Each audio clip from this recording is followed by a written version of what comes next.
প্রধানমন্ত্রীকে আমরাই চাপ সৃষ্টি করেছিলাম, আপনি আলোচনায় বসেন, আলোচনায় ডাকেন।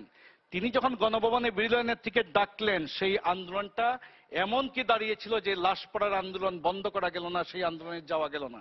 পয়েন্ট এখানে, তিনি যদি গণভবনে যেতেন আর নিশ্চয় তিনি খালি হাতে ফিরতেন না। কারণ প্রধানমন্ত্রী শেখ হাসিনার আশপাশে থেকে অনেকে চান নাই তিনি বিরোধী নেত্রী খাদিজাকে গণভবনে নৈশভোজের দাওয়াত দেন। সেই দিনও আমরা দেখেছি মধ্যরাতের টকশো থেকে, কারণ গোটা জাতি আজকে বিভক্ত, দলকানা হয়ে বলছি, আমরা দলদাস হয়ে আছি। এইরকম একটা অবস্থায় দাঁড়িয়ে সেখানে শেখ হাসিনা খাদিজা কিছুই করতে পারছেন না।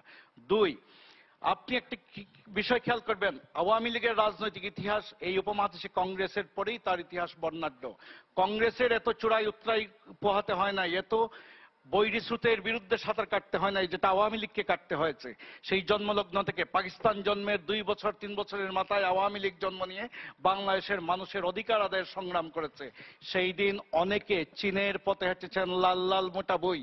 এই যে পিয়াজ করিম ভাইদের পূর্বসূরি নেতারা বা এই যে আমাদের প্রিন্স ভাইয়ের পূর্বসূরি নেতারা লাল লাল মোটা বইয়ের তত্ত্ব নিয়ে রাত জেগেছেন, বাংলাদেশের মানুষের হৃদয় জাগাতে পারেন নাই। একজন জাতীয় নেতা শেখ মুজিব তিনি জাগিয়েছিলেন, ঢাকা বিশ্ববিদ্যালয় থেকে রেনেসার মতো নবজাগরণ ঘটিয়েছিলেন। আমাদের 60-এর দশকের ছাত্র নেতারা বাংলাদেশ স্বাধীনতার দিকে ছুটে গিয়েছিল। সেই যে আপনার মুক্তিযুদ্ধ, সেইখান থেকে আমি বলবো আওয়ামী লীগ বারবার, আওয়ামী লীগ কোনদিন পুলিশের উপরে গায়ে হাত দেয় নাই, পাকিস্তান আমলে দেয় নাই, স্বাধীনতা উত্তর বাংলাদেশেও দেয় নাই। দিয়েছেন কারা? উগ্রপন্থী জাসদ। দিয়েছেন কারা? চীনাপন্থী অতি বিপ্লবীরা। দিয়েছেন কারা? সর্বহারা পার্টি। দিন দুপুরে ঈদের জামাতে জনপ্রতিনিধি হত্যা করেছেন, মানুষের বাড়ি লুট করেছেন। মানুষ দেখে বলেছে ওরা ডাকাত। মানুষ বলেছে, ছেলের বাপের সঙ্গে সন্তান যখনই একটু মুখে মুখে তর্ক করেছে বলেছে ছেলেটা বেয়াদব, জাসদ হয়ে গেছে। এই ছিল মানুষের সামাজিক পরিবেশের অবস্থা। সেইখানে 75-এর 15 আগস্টের পর আমি বলি 80 সালের 3রা নভেম্বর হাইকোর্টের সামনে আওয়ামী লীগের তৎকালীন সাধারণ সম্পাদক আব্দুর রাজ্জাককে সেনা শাসক জিয়াউর রহমানের পুলিশ রাস্তায় ফেলে পিটিয়েছে। আওয়ামী লীগ পুলিশের গাড়িতে পেট্রোল বোমা ছড়ে নাই, নিয়মতান্ত্রিক আন্দোলন করেছে। 21 বছর অপেক্ষা করেছে ক্ষমতায় আসার জন্য গণতন্ত্রের দল।